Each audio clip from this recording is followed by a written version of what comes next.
When I first heard this story, I was so confused and I had so many questions. Hi, my name is Pascal Manigat and you're watching the Financial Ownership Podcast. Peter Thiel was able to avoid paying billions of dollars in taxes by using a Roth IRA. At first, I was thinking, how is that possible? For those who don't know how a Roth IRA works, is you can only contribute $6,000 every single year into the Roth IRA if you're under 50, and if you're over 50, you can contribute $7,000. And if you have an income of over $139,000, you're not going to be able to contribute any money to the Roth IRA. With that, some of you may be thinking, how the heck does Peter Thiel put all that money into Roth IRA and able to get the tax benefits along with that? So when it comes to a Roth IRA, you could basically put your money into anything in a self-directed Roth IRA. And if you wanted to buy GameStop or other speculative companies, you can put your money into those things and invest into those things. And at the same time, you can invest into your blue chips and S&P 500 indexes if you wanted to, and if you're a more conservative investor. But the interesting thing is, Peter Thiel, when he was 32 and he was working for PayPal in 1999, around 1999, he invested a small sum of money into PayPal, and when PayPal was extremely cheap. He put $2,000 into PayPal, and for those of you who know what PayPal is now, imagine buying it in 1999, and imagine it growing for a long period of time. So with that great investment that he made into PayPal at an early time, he did what almost anyone would do, right? He took some of those shares, he sold some of it, and then he made another really great investment into Facebook as it was IPOing. And he was able to turn that account into $5 billion. Which is insane. And whenever the IRS hears people are trying to avoid tax or find a way to avoid tax on a lot of money, they try to pass legislation and do things about it so that doesn't happen again. Or only a handful of people were able to do this successfully. Look, if you're a great investor or you got extremely lucky, technically speaking, anyone can do that by opening a Roth IRA account and buy shares when they're really low cost, and then when later on, let's say you made a really good investment, that money could go 1,000 times up from what it used to be.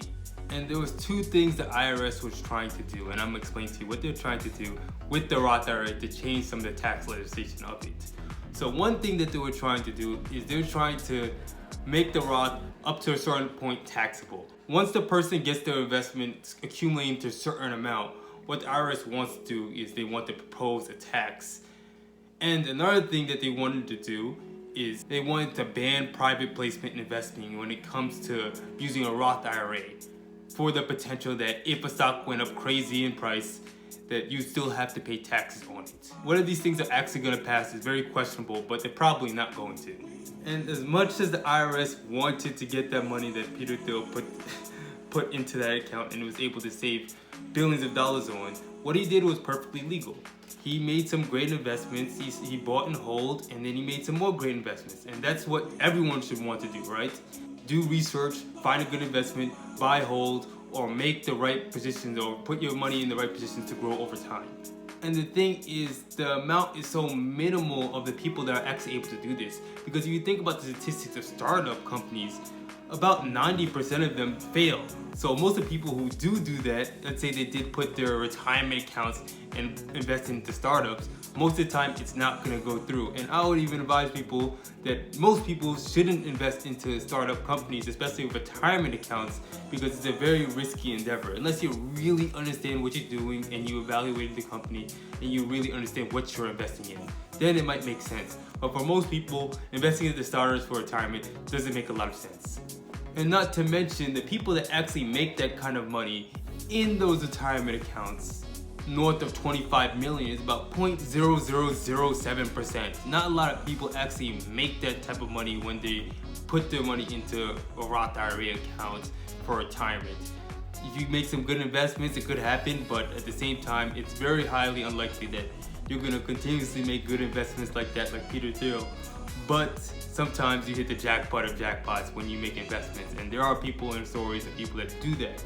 So overall, the government really shouldn't be too concerned about people using that as a strategy to grow their money over time, because most people don't get to that point where they have the amount of money anyways. People that even have $1 million in their IRA accounts, it's About 90% of people don't even get $1 million in their IRA account. So even if they were able to pass some type of legislation where they were able to tax these accounts with the amount of debt that the US is in currently, it really wouldn't make any difference if they were able to take a little bit of money from people that are able to make some great investments in their retirement accounts. And I say, if people want to take the chance and invest into startup companies and hope that it hits the moon or whatever it is, let them flip that coin. And just as a disclaimer, I am not advising anyone to invest into a startup company, especially in their retirement accounts.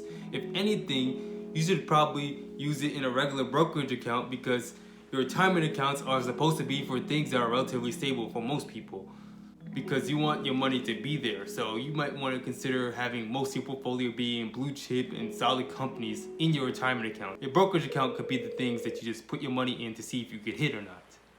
But look, the man did his research, he made some good investments, he made a lot of money. The IRS can't get their hands on it, too bad. There's nothing wrong with that. But one thing to make sure, I'm going to say again, is to make sure whatever you're investing your money into, even if it is blue chip companies that are established, you still want to understand what you're investing in, because even blue chip companies do go out of business. So whatever you're investing in, make sure you understand it, believe it, and you're willing to put in money for the long term. If you found some value in this video, go ahead, like, comment, subscribe. I post content every single week on personal finance where I talk about different financial topics. So anything about investments or any questions you have, feel free to either watch my videos, ask me a question below, or contact me. In the description below, there's a link to my website. You can contact me there. Thank you.